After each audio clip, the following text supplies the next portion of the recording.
Kenapa banyak para pembudidaya dengan menggunakan sistem lumpur? Apa kelebihan daripada budidaya belut air tawar ini dengan menggunakan sistem lumpur? Budidaya menggunakan sistem lumpur adalah budidaya yang paling baik untuk budidaya belut-belut air tawar ini, khususnya untuk belut rawa.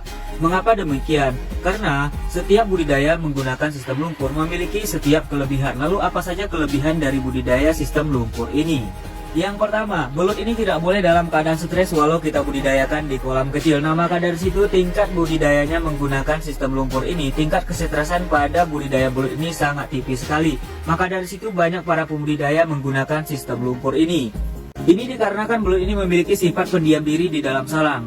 Belut ini akan keluar dari sarang ketika merasa sudah mulai kelaparan. Maka dari situ belut akan keluar dari sarang untuk mencari makan.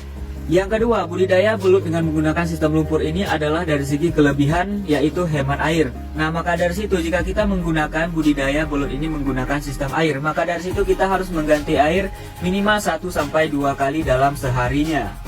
Jika kita menggunakan sistem lumpur ini, jadi otomatis kita hanya memerhatikan air di dalam kolam lumpur tersebut tidak boleh sampai mengering. Nah, di situ kita bisa sampai 1 mingguan kita tidak perlu masukkan air yang baru, karena air selalu steril di dalam lumpur tersebut dengan diserapi oleh tumbuh-tumbuhan di dalam kolam berupa eceng gondok dan daun-daun talas lainnya yang bisa kita tambahkan atau kita tanamkan di dalam kolam budidaya belut ini. Lalu bagaimana jika kita membudidayakan belut rawa ini dengan menggunakan sistem lumpur? Apakah kita bisa mengetahui belut yang mati di dalam lumpur atau tidak? Nah, di sini akan kita jelaskan. Yang pertama, belut yang biasanya stres dan sakit yang kita budidayakan di kolam kecil yang menggunakan sistem lumpur akan keluar dari sarangnya dan biasanya akan mati di luar sarang.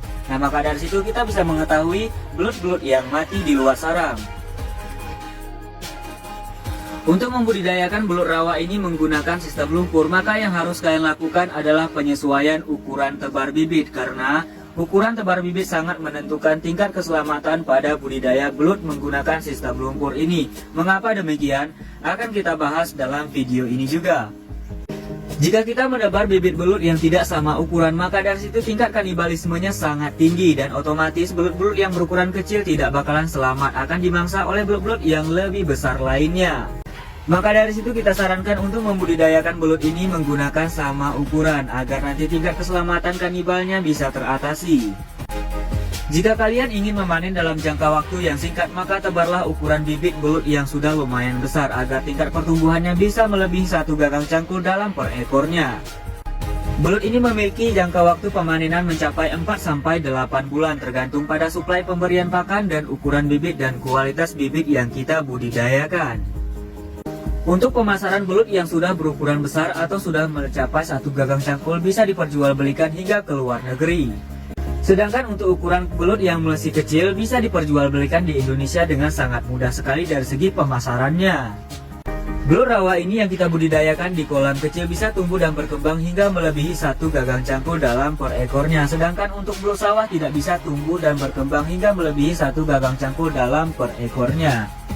Biasanya belut sawah hanya mampu tumbuh dan berkembang mencapai 1 gagang sapu saja dalam per ekornya. Lalu bagaimana budidaya belut dengan menggunakan sistem air? Untuk budidaya belut dengan menggunakan sistem air akan kita bahas dalam video selanjutnya. Wassalamualaikum warahmatullahi wabarakatuh.